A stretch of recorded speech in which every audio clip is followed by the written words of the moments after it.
Ah, when did I realize I'm not like everyone else? I am like everyone else. I'm just a regular, normal guy. Just my wife doesn't appreciate or understand that.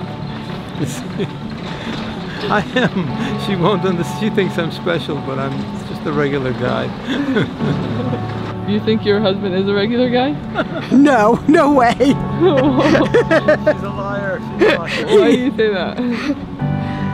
He's a very creative person, and he comes up with all these really wacky ideas. Okay, and his grandkids call him silly because he's always saying funny and silly things. You have to tell the truth about me. All right.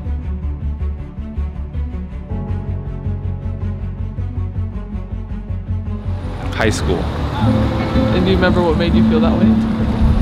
All my friends started drinking and smoking and getting into things, and I was just not into it. And that's around the time I found hardcore music, and I realized that being clean from drug and alcohol is something that's strong within the hardcore scene. And I found straight edge, and that's when I realized I'm kind of different from a lot of people, but similar to a lot as well. Okay. I think I realized I was not like everyone else as soon as I realized that there were other people. So like as far back as I can remember. And I don't know exactly why, but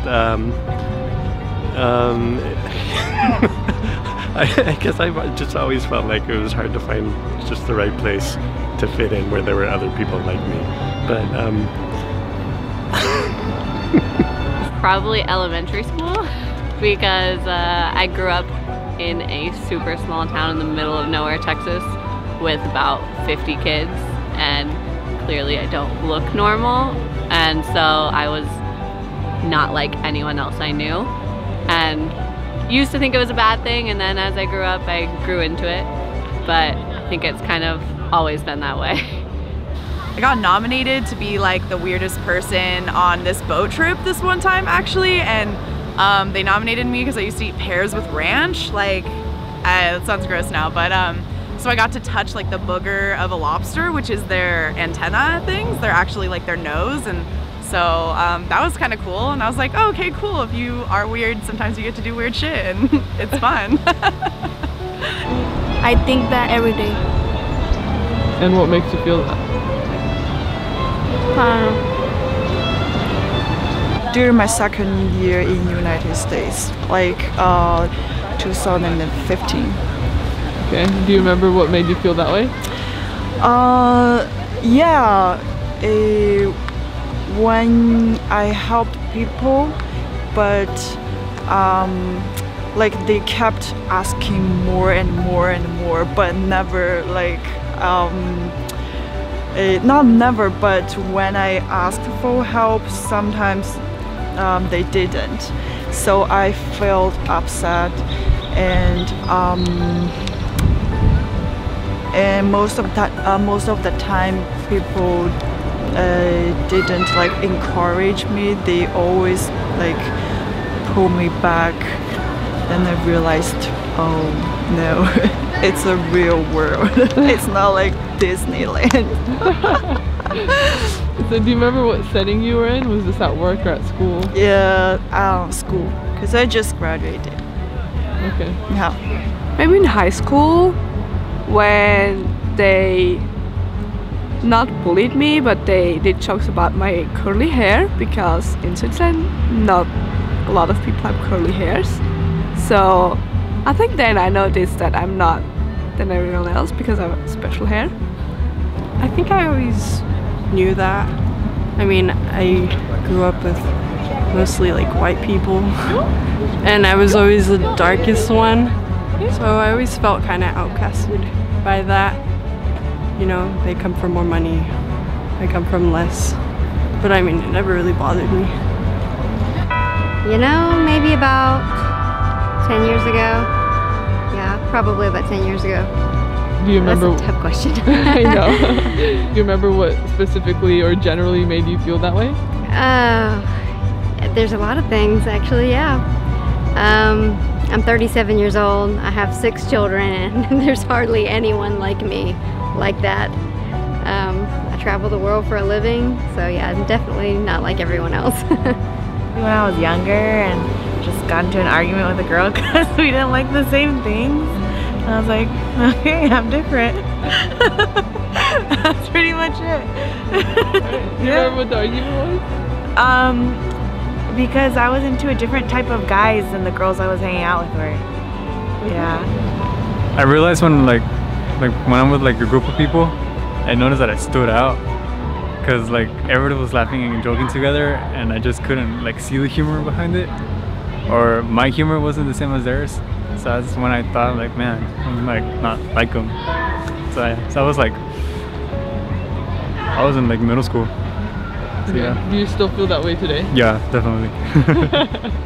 When I came to study to the US, since like, you know, I didn't know English and I didn't know anything from like the culture here, so I had to like learn everything, and people kind of like, I mean, I got bullied a little bit, but like it's not that bad, like, yeah. So that was like when I was like 10, 9 maybe, yeah. I guess that's a hard question because being unique is like the cool thing to do right now, and so everyone trying to be unique makes you look like everybody else, so it's kind of hard to be not like everyone else nowadays, especially because Instagram and Facebook is so known to everyone. I mean, if you're cool, you're actually not that cool. So I guess that's my answer. I'm not, I guess I am kind of like everyone else. Probably when I realized I started picking up on the propaganda in the media more when I was a kid. I like seeing it mixed in with like religion and everything else. And you could realize what, you know, you're being lied to, and everybody's sitting around like, you're like, you guys all believe this for real? It's like, nah. I'm like, none of this stuff is all a joke. I'm like, I can't believe people fall for this. And then that's when I started to realize that like, if you aren't paying attention, stuff's going on. When people kept telling me, you don't belong here, you don't know how to actually talk to people, you're not like everyone else, that kind of made me feel like I'm not like other people, but I can be different in a good way. Just last week in my child development class that I attend at college, and they were talking about how adolescents go through mood swings, but that they are usually done by like 18 years old, and I'm definitely still going through dramatic mood swings. That was probably one. When I was born, because I was a big baby, so I was 9 pounds and 12 ounces.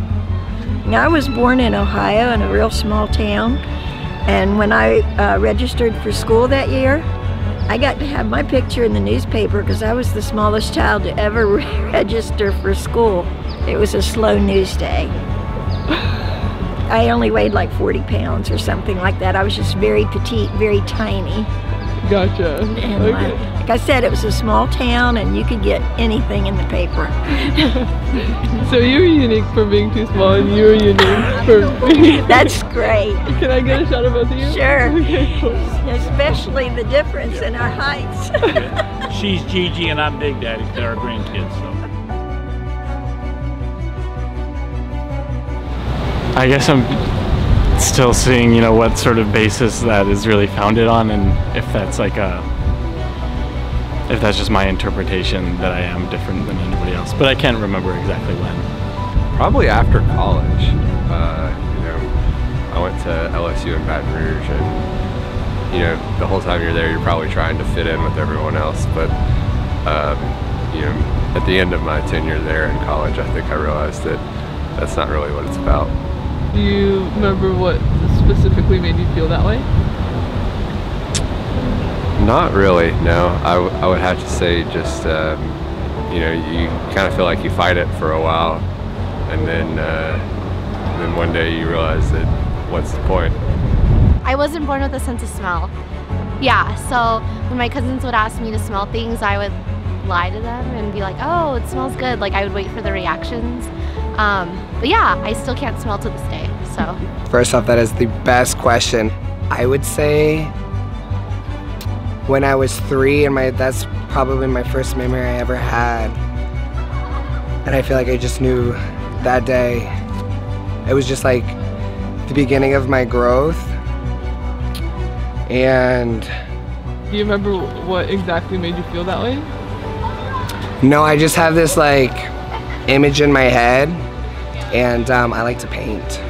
And so a lot of times people ask me, you know, to explain the painting, and I can't. It's more of just a feeling. So in my head, it's just this memory and this image, and I'm down and I'm just looking up, and I'm like, that's like my first memory. That's like the first thing I remember, and then life started from there. I don't know if I've ever realised that. I don't know. Why would you say that?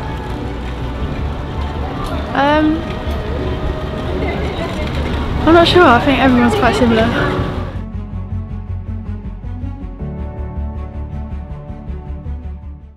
What's up, guys? My name is Thoraya, and I'm the owner of this channel. I'm also the person behind the camera, and I thought I'd take a minute to thank all the subscribers I've gained so far, and maybe ask the new viewers to hit the subscribe button if you like this episode, or if you're a fan of my channel in general. That would mean a lot. Thank you.